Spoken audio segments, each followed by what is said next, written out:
નમસ્કાર મિત્રો, સ્વાગત કરું છું આપ સર્વ કોઈ મિત્રોનું ગવર્મેન્ટ જોબ ઇન્ફોના યુટ્યુબ પ્લેટફોર્મ પર। તો મિત્રો એસએસસી એટલે કે સ્ટાફ સિલેક્શન કમિશન તરફથી 8326 જગ્યા પર એમટીએસ અને હવલદારની પોસ્ટ પર ભરતી જાહેર કરવામાં આવી છે। તો આ ભરતી વિશે તમામ પ્રકારની માહિતી આ એક જ વિડીયોમાં મેળવું છું, પરંતુ તે પહેલા વિડીયો ગમે તો લાઇક અને શેર કરી દેજો। ચેનલમાં નવા હો તો ચેનલ સબસ્ક્રાઇબ કરી દેજો। તો ચાલો મિત્રો વિડીયોની શરૂઆત કરીએ। તો મિત્રો આ જે ભરતીનું નોટિફિકેશન છે તે સ્ટાફ સિલેક્શન કમિશન તરફથી જાહેર કરવામાં આવ્યું છે। એસએસસી તરફથી નોન ટેકનિકલ માટે એમટીએસ એટલે કે મલ્ટીટાસ્કિંગ સ્ટાફ અને હવલદારની પોસ્ટ પર ભરતી જાહેર કરી દેવામાં આવી છે। તો આ ભરતીને સૌથી પહેલા આપણે ચર્ચા કરીશું કંઈક અગત્યની તારીખો વિશે। હવે મિત્રો આ ભરતીમાં તમારે અરજી ફોર્મ ભરવું હોય તો તમારે ઓનલાઈન અરજી ફોર્મ ભરવાનું રહેશે। ઓનલાઈન અરજી ફોર્મ 27/6/2024 થી શરૂ કરી દેવામાં આવ્યા છે।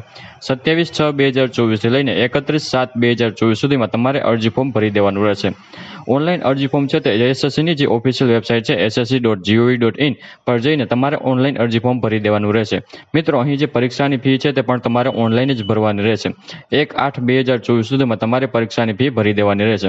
અરજી ફોર્મ ભરતી વખતે કોઈ પણ પ્રકારની ભૂલ થઈ હોય અને તમે તેને સુધારવા માંગતા હોય તો તમે 16/8/2024 થી લઈને 17/8/2024 સુધીમાં તમે સુધારી શકશો।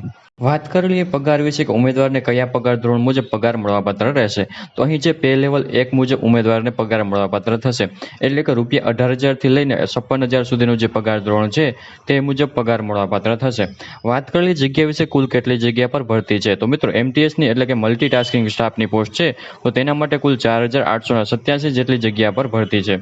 જ્યારે મિત્રો હવલદારની પોસ્ટ છે તો તે પોસ્ટ માટે કુલ 3,439 જેટલી પોસ્ટ પર જગ્યા છે। આમ બંને પોસ્ટ થઈને કુલ 8,326 જગ્યા પર ભરતી જાહેર કરવામાં આવી છે। ચર્ચા કરેલી એજ લિમિટ એટલે કે વયમર્યાદા વિશે અરજી ફોર્મ ભરવા માટે ઉમેદવારની ઉંમર કેટલી હોવી જોઈએ, તો અહીં ઉમેદવારે 1/8/2024 ને ધ્યાનમાં રાખી પોતાની ઉંમરની ગણતરી કરવાની રહેશે। જેમાં મિત્રો એમટીએસની પોસ્ટ છે તો તે પોસ્ટ માટે ઉમેદવારની ઉંમર ઓછામાં ઓછી 18 વર્ષ અને વધુમાં વધુ 25 વર્ષની હોવી જોઈએ। જ્યારે મિત્રો હવલદારની પોસ્ટ છે તો તે પોસ્ટ માટે ઉમેદવારની ઉંમર ઓછામાં ઓછી 18 વર્ષ અને વધુમાં વધુ 27 વર્ષની હોવી જોઈએ।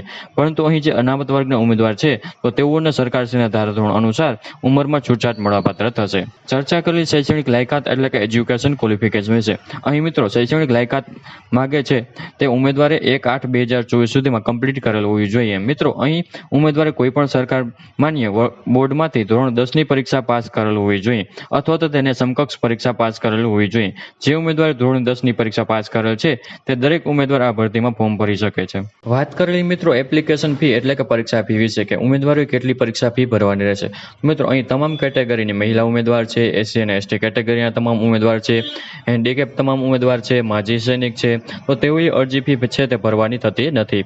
તે સિવાયના તમામ ઉમેદવાર છે એટલે કે મિત્રો સામાન્ય વર્ગના પુરુષ ઉમેદવાર છે, ઓબીસી ઈડબ્લ્યુએસ કેટેગરીના પુરુષ ઉમેદવાર છે તો તેઓએ અરજી ફી તરીકે ₹100 ભરવાના રહેશે। અરજી ફી છે તે તમારે ઓનલાઈન જ ભરવાની રહેશે। તો આવી રીતે મિત્રો સ્ટાફ સિલેક્શન કમિશન તરફથી એમટીએસ અને હવલદારની પોસ્ટ પર ભરતી જાહેર કરવામાં આવી છે। તો આશા રાખું છું કે વિડીયો પસંદ આવ્યો હશે। વિડીયો પસંદ આવ્યો હોય તો લાઇક અને શેર કરી દેજો। ચેનલમાં નવા હોય તો ચેનલ સબસ્ક્રાઇબ કરી દેજો। ફરી મળીશું નવા ટોપિક સાથે નવા વિડીયોમાં। ત્યાં સુધી મિત્રો જય હિન્દ, જય ભારત।